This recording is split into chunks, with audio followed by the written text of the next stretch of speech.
to the Tetris Blocks CSS tutorial. Today I'm going to show you how to create what you see here on the screen using just HTML and CSS. These figures are called Tetrominoes, and there are about 5 of them, I believe, but we're just going to build this 2, and for practice you can build the other 3. So let's get started. This is going to be our blank page. Let me pull up my editor. I already have some HTML here. So the first thing we're going to do is create a style sheet. We'll call it styles.css.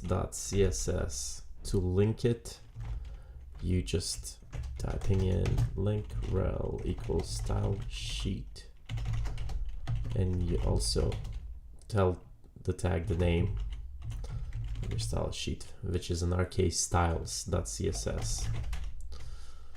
Let me actually open the style sheet and the HTML page side by side. So our style sheet right now is empty. The first thing we're gonna do is apply box sizing border box to all our elements.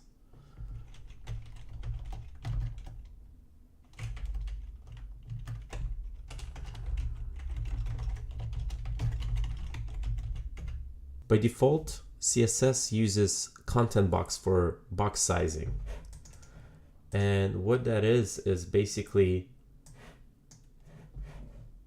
when you set width or height of any element, it will only change the properties that are in the content. So when you're resizing your elements, it's only going to affect your content inside.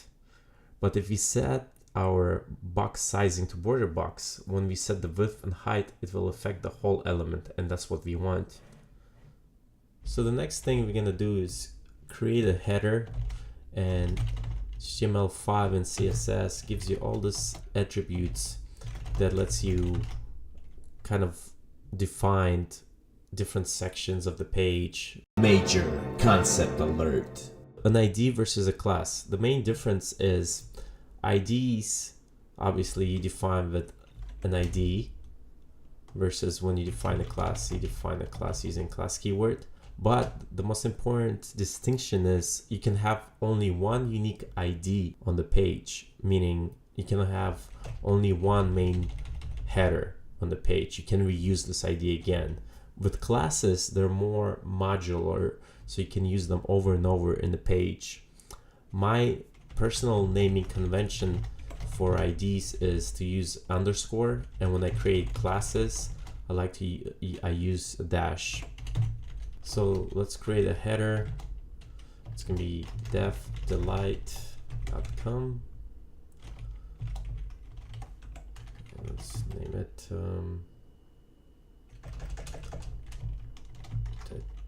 Tetris Blocks CSS.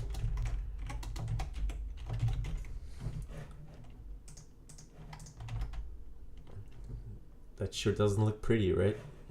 Next thing I'm going to do is define a span.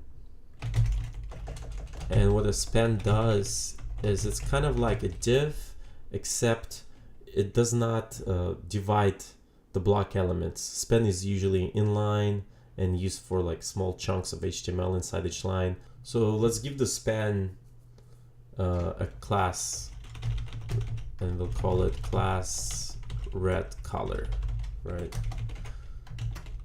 So to do that, to set it as a red color, we'll need to create a class here. And red in hex is double F and 4 zeros, I believe. So if we refresh the page now, you can see the span that uses our red color.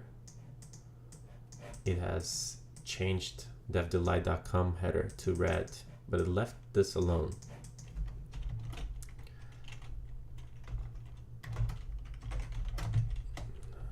Let me move this so you can see better like that. We can also combine classes together and also IDs and classes. So for example, this is red color. if you want to change the font of this, let's see the font. So to set up this font, I'm gonna use let's see the font class, and I'm gonna use font family. Let me just copy paste that font family. So it's easier to type it out.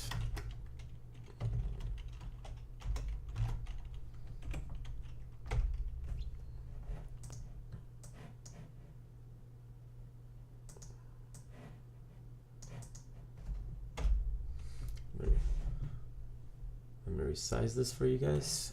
All right, so let's save this and let's reload. Let's see what happens. You see the font has changed.